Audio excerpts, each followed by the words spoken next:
অপরাধ ছাড়া জুডিশিয়াল কিলিংয়ের মাধ্যমে ফাঁসি দেওয়া হচ্ছে, এবং তার ছেলেরা, তার মেয়ে, তার পরিবার কিভাবে একটা ফাইল নিয়ে একা।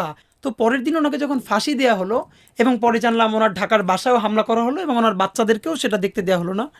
আমি জানি না ভাইয়া কী হয়েছে আমি আমার বাসায় গড়াগড়ি করে চিৎকার করে কাঁদতেছিলাম। আমি কোনোদিন আব্দুল কাদের মোল্লাকে দেখি নাই, জামাতের কোনো বড় নেতা তো দূরের কথা, শিবিরের কোনো বড় মানুষের সাথে আমার কোনোদিন আলাপ হয় নাই, শুধু আমার ডিপার্টমেন্টে যারা করতো তাদের সাথে।